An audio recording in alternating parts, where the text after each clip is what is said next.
Hello! Hi అండి అందరికీ. ఎలా ఉన్నారు? అందరూ బాగున్నారా? నేనైతే బాగున్నాను. మీరందరూ గూడా బాగుంటారని నేనైతే మనస్ఫూర్తిగా కోరుకుంటున్నా. బాగుండాలండి. నన్ను ఇంతగా సపోర్ట్ చేస్తున్న, ఇంతగా అభిమానిస్తున్న మీ అందరికీ గూడా పేరు పేరున థాంక్ యూ సో మచ్. బాగుండాలని నేనైతే కోరుకుంటున్నాను. ఈ వీడియో నేను ఈరోజైతే ఇంతవరకు ఎప్పుడూ చేయలేదు. ఇంత ఎందుకు చెప్పాలనుకున్నానంటే కొందరికి చాలా యూజ్ అయితుందనమాట. కొందరు తెలుసుకోగలుగుతారు. చాలామంది బలైపోయిన వాళ్ళుండారు. నేను చూస్తూ ఉండేది, ఇంటూ ఉండేది. సేమ్ సిట్యుయేషన్ అన్నది కొంతమందైనా తెలుసుకుంటారని అనుకుంటున్నాను. అందుకే ఈ వీడియో తీద్దామని ప్రిపేర్ అయ్యాననమాట. అంతకన్నా ముందుగా మన ఛానల్‌ని కొత్తగా చూసినట్టయితే లైక్ చేయండి, షేర్ చేయండి, కామెంట్ చేయండి. ఎందుకంటే ప్లేస్ అన్నది కూర్చునేకి చాలా కంఫర్ట్‌గా దొరికిందనమాట. అందుకే నెమ్మదిగా కూర్చున్నాను. ఏ సౌండు లేదు. ఇది నేనిప్పుడు వీడియో చేసే రూము చెప్పలేదు మీకు. ముందు వంట రూమ్‌కి పెట్టుకున్నాను. ఇప్పుడు నేను ముందు వీడియో చేసే రూము వంట రూమ్‌కి అక్కడికి మార్చిన. ఇక్కడ బెడ్‌రూమ్ చేసిన. ఇంక అవన్నీ పక్కన పెట్టేసి ఇంకొక రోజు తీరుబాటుగా మాట్లాడుకుందాము. ఈ వీడియో చూసే ముందుగా అండి చిన్న రిక్వెస్ట్ అండి. సబ్స్క్రైబ్ చేసుకోండి. వీడియో నచ్చితే. నచ్చని వాళ్ళకు ఎవరికీ ఉండదు. నేనంటే నచ్చని వాళ్ళు, నేనంటే కసిగా ఉన్నవాళ్ళు, నేనంటే పొగ ఉన్న వాళ్ళకే వీడియో అన్నది నచ్చదు. మళ్ళీ ప్రతి ఒక్కరికి నచ్చుతాది. ఓకేనా? ఇంకా వీడియోలోకి వెళ్దాం ఫ్రెండ్స్. నేను ఎందుకు చెప్పాలి అనుకున్నాను అంటే, కువైట్‌కి వెళ్ళిన వాళ్ళు ఒక హస్బెండ్ గావచ్చు, వైఫ్ గావచ్చు వాళ్ళిద్దరిలో ఎవరెళ్ళినా కానీ డబ్బులన్నది ఎవరికి ఏస్తారన్నది వాళ్ళకి క్లారిటీ ఉండాలి. ఎవరికి ఎయ్యాలి? అమ్మానాన్నలకి వేయాలనా? లేదంటే హస్బెండ్‌కెయ్యాలనా? లేదంటే తన అకౌంట్‌కే వేసుకోవాలన్నది పర్టిక్యులర్‌గా ఒక డిసిషన్ అన్నది ఖచ్చితంగా తీసుకోవాలి. తీసుకోనట్టయితే బలైతారనమాట. ఎందుకు బలైతారు అని అనుకోవచ్చు. ఏసింది వాళ్ళ హస్బెండే గదా! లేదా వాళ్ళ అమ్మ నాన్నలే గదా! అంటే నేను ఇనింది అసలు చిన్నంగా లేదు ఘోరం అన్నమాట. వాళ్ళు ఇంటికా నుంచి పిల్లలకి పెడతారని హస్బెండ్ కోసమే హస్బెండ్ ఇంట్లో ఉన్నాడు. ఇప్పటికి 100కి 80% గంజాయి తాగడము, లేదంటే ఇంకా చానా అలవాట్లకి పడినా కానీ ఫ్యామిలీనన్నది చాలా రీజన్‌గా పోషించుకోగలుగుతున్నారు. చాలా తెలివిగా ఉంటున్నారనమాట. ఓకే. నథింగ్ ఎవరైనా తాగుతారు. తాగరనేం కాదు.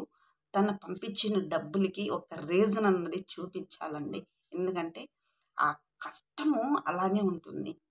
అక్కడవి కష్టపడిన వాళ్ళకి తెలుస్తుంది కష్టము. ఇక్కడుండి ఆ డబ్బుల్ని కట్టలు కట్టలు డ్రా చేసినప్పుడు, ఆ చేతుల్లోకొచ్చినప్పుడు వోళ్ళు ఏం చేస్తున్నారు? ఏ కష్టం చేస్తే అలాంటి డబ్బులు, అంత మనీ అన్నది మన చేతికొచ్చిందన్నది ఒక్కసారి ఆలోచించేయండి ఖర్చు పెట్టేటప్పుడు గానీ, తనొచ్చి అడిగినప్పుడు లెక్కలన్నది సమాధానం ఇయ్యాలి. ఇవ్వాలి అనుకుంటే గూడా ఒకటుంది రీజన్ అండి. తనకి ఎవరైనా ఫ్యామిలీ గానీ, లేదంటే అన్నదమ్ముళ్ళు కానీ, అన్నదమ్ముళ్ళు ఉన్నవాళ్ళు గూడా ఎవరు సపోర్ట్ లేదు. అదంతా జీరో.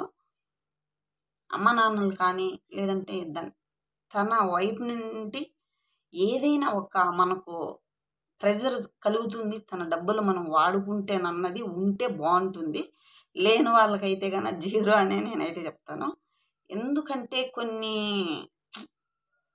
అడగరు గదా! మనం వాడేసినాం డబ్బులు. లక్షల్లో వాడేసినాం. చానా డబ్బులు వాడినామనుకో. ఇప్పుడు తన సైడ్ నుంచి ఎవరు అడగతారు? ఎవరు అడగరు. అది మన ఇష్టమే. వాడినా మన ఇష్టమే. వాడకపోయినా మన ఇష్టమే. అన్నది కొంతమందిలో ఉంటుందన్నమాట. అలాంటివి ఉన్ని కాకండి. ఎందుకంటే తన కష్టపడిన కష్టం అన్నది ఒక్కసారి ఆలోచించేయండనే చెప్తాం. అక్కడేం గాలికి పడింది లేదు కదా! నేను చెప్తానండి. కువైట్‌కెళ్ళిన వాళ్ళు చాలా హార్డ్ వర్క్ అనేది ఉంటుంది. డ్రైవర్లు కావచ్చు, పని మనుషులు కావచ్చు. పని మనుషులకి ఎక్కువ హార్డ్ వర్క్ అనమాట. ఎప్పుడు పిలుస్తారో వాళ్ళకే తెలీదు. టైమింగ్ అన్నది వాళ్ళదే అన్నమాట. మనం ఉన్నాము. టైం అన్నది వాళ్ళే డిసైడ్ చేస్తారు. నువ్వు ఈ టయానికి తినాలి, ఈ టయానికి పడుకోవాలని వాళ్ళే డిసైడ్ చేసి, ఆ టైంలో ఎప్పుడైనా పిలిచొచ్చనమాట. అట్లా కష్టపడినప్పుడు కొంచెం ఖర్చు పెట్టేటప్పుడు ఎవరికెయ్యాలన్నది. నీకు తెలుస్తది గదా! నీ మైండ్ సెట్ నువ్వు ఇంటికాడ ఉండి ఎళ్తావు. అది గూడా తప్పే అని చెప్పొచ్చు. మోసపోతారు. ఎందుకంటే కొందరు నమ్మిస్తారనమాట. నేను ఈడ ఇలా ఉన్నాను, అలా ఉన్నాను. నేను ఇలా చూసుకుంటున్నాను. పిల్లోలకేమి ఇబ్బంది అస్సలుండదు. అని మోసం చేసేటప్పుడు ఏం చేస్తుందంటే, మనం ఎట్లున్నా ఓకే గానీ, నో ప్రాబ్లమ్. మనం ఇంటికాడ అన్నది చాలా బావుంది కదా! మనకెందుకండి పర్సనల్‌గా మనీ ఎందుకు, పైసలెందుకని డబ్బులు దాసుకోవడంలో చాలా నెగ్లెక్ట్ చేసి వదిలేస్తామనమాట. ఒకవేళ ఏమో ఏమో రీజన్స్ వల్ల గూడా నిలిచిపోవచ్చు. ఇంటికాడ పోనీయకపోవచ్చునో, లేదంటే వద్దనిపించనో, లేదంటే నీకు మైండ్ సెట్ బాగుండి, నువ్వు బాగా తెలివిగల దానివైతే గాని ఇంట్లో సిట్యుయేషన్ బట్టి ఇంట్లో వాళ్ళ గురించి చెప్పుకోవాల్సిన అవసరం ఏమి లేదు. వద్దన్నారని. నువ్వే గూడా నిలిసిపోతావు. అలాంటప్పుడు ఏమనిపిస్తుందంటే నేనింత సంపాదిచ్చినా డబ్బులన్నవి ఎక్కడ పోయినాయి అన్నది మన మనసుకు తెలుస్తాది. అలాంటప్పుడు డబ్బులు మన డబ్బుల్ని ఎవరైతే దాన్ని అనబరిచ్చినారో, ఎంజాయ్ చేసినారో ఆ వ్యక్తి ఓకే. నీ కష్టం నేను తిన్నా. నీ డబ్బులన్నది నేను తీసుకున్నాను. ఖర్చు చేసినాను. ఓకేలే అని సమాధానం బాగానే ఇస్తే మనకి హ్యాపీ అనిపిస్తది. హ్యాపీగా అనిపిస్తుంది. ఇంకా అట్లా సమాధానం ఇయ్యని వాళ్ళు చాలా మందే ఉండారు. చూస్తున్నాం కాబట్టి. చాలా మంది "ఏయ్! నీ డబ్బులు ఎవరు తిన్నారా? నీ డబ్బులు ఎవరికి పెట్టినావు?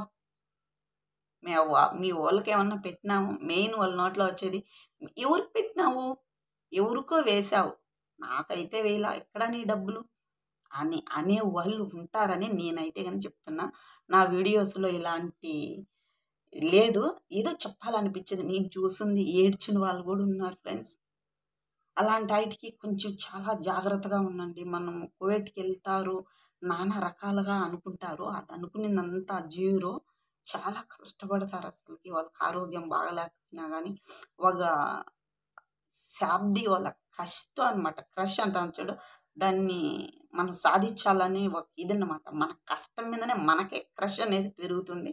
అందుకే ఎళ్లి కష్టపడాలనిపిస్తది. ఏసేటప్పుడు మటుకు నెల నెల జీతము ఎంత మంచి వాళ్ళైనా గానీ డబ్బుల విషయంలో చానా మారిపోతారు. కొంచెమైనా కొంచెం దాయి అన్నమాట. డబ్బులు ఎవరైతే వృధా చేసే వాళ్ళకి కొంచెం చూసుకొని వేయండి. అది హస్బెండ్ గావచ్చు, అది అమ్మ, నాన్న కావచ్చు, అది తల్లిదండ్రులు కావచ్చు. నేనెందుకు ఈ వీడియో పెట్టాలనిపించిందంటే, నేను ఎక్కడికో ఎళ్తా ఉన్నాను. పక్కనే కూర్చొనుందా. మా తల్లి తనకు పెండ్లవ్వలేదంట అసలు. పెళ్లవ్వలా, ఒక హస్బెండ్ లేడు, పిల్లలు లేరు, ఎవరు లేరసలకి. తను కువైట్‌లో కనీసము 32 సంవత్సరాలు ఏమో చెప్పింది. దాని వయసంతా గూడా కువైట్‌లోనే రాలిపోయింది. కష్టపడి ఇంటికొచ్చి నేను చేయలేదు. తనకు హెల్త్ ఇష్యూస్ వల్ల వచ్చేసింది. నేనెళ్ళలేను కదా! ఇన్నేళ్ళు నేను కష్టపడినాను. అది తమ్ముడు. ఏం హస్బెండ్ గాదు. అమ్మా, నాన్నలు గూడా కాదు. తమ్ముడంట. వానికి పెళ్లయింది. పిల్లలు పుట్టినారు. అంతా ఓకే అయింది. "డబ్బులియ్యి నాయనా" అని అడిగితే, "డబ్బులయిపోయినాయి. డబ్బులు నిలబడతాయా?" అని సమాధానం ఇచ్చినారంట. అలాంటి పనులు కానీయకుండా కొంచెం జాగ్రత్త పడండి ప్లీజ్. ఓకేనా?